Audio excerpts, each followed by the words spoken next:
श्री स्वामी समर्थ। नमस्कार मंडळी, मी मंगल तुम्हा सर्वांचं नवीन एका व्हिडिओमध्ये अगदी मनापासून खूप खूप स्वागत करते। तर आजच्या व्हिडिओमध्ये आपण कुंभमेळ्याबद्दलची संपूर्ण माहिती आपण आजच्या व्हिडिओमध्ये घेणार आहोत। तर त्यासाठी हा व्हिडिओ शेवटपर्यंत नक्की पहा। चॅनलवरती नवीन असाल तर चॅनलला नक्की सबस्क्राइब करा। लगेच आजच्या व्हिडिओला सुरुवात करूयात। तर सध्या प्रयागराजमध्ये महाकुंभमेळा 13 जानेवारीपासून सुरू झालेला आहे। लाखोच्या संख्येने साधू, संत आणि श्रद्धाळू दाखल झालेले आहेत। कडाक्याची थंडी, दाटधुकं तरी भक्तगण त्रिवेणी संगमावर शाही स्नान करताना दिसत आहेत।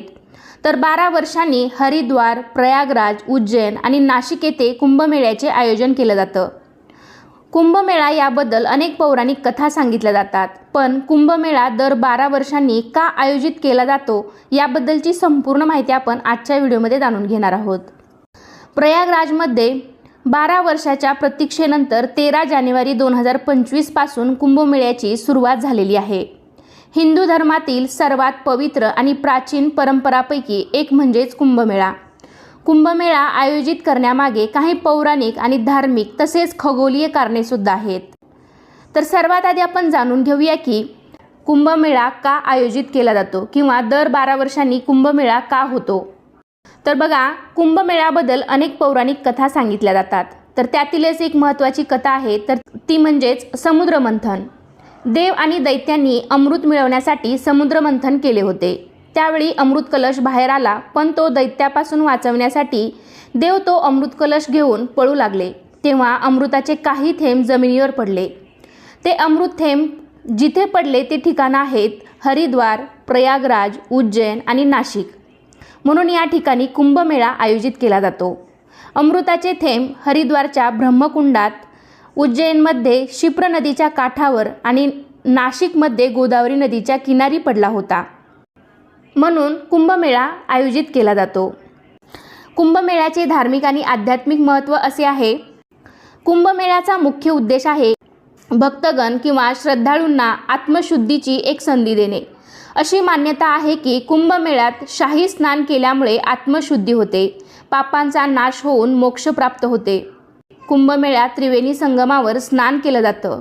कुंभमेळा म्हणजेच साधू, संत, गुरु, भक्तगण आणि श्रद्धाळू यांच्यातील ज्ञान, भक्ती आणि सेवा यांची देवाणघेवाण करणारे एक महत्त्वाचे केंद्र आहे। तर कुंभमेळा दर 12 वर्षांनी का होतो?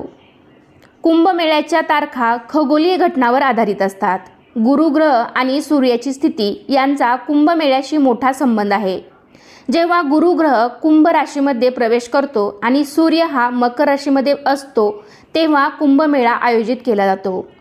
गुरुग्रहाला त्याच्या कक्षेत 12 वर्षांचा कालावधी लागतो, म्हणून कुंभमेळा दर 12 वर्षांनी एकदा आयोजित केला जातो। तर तुम्हाला समजलं असेल कुंभमेळा दर 12 वर्षांनी का आयोजित केला जातो।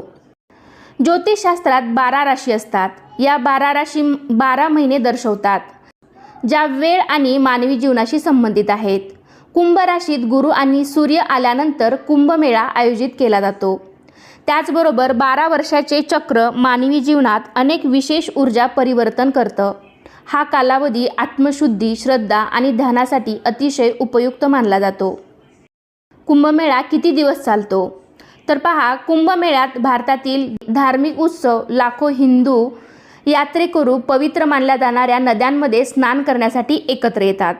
तर यावर्षी प्रयागराज शहरात 48 दिवस चालणाऱ्या कुंभमेळ्याला 40 कोटीहून अधिक लोक उपस्थित राहण्याची अपेक्षा आहे।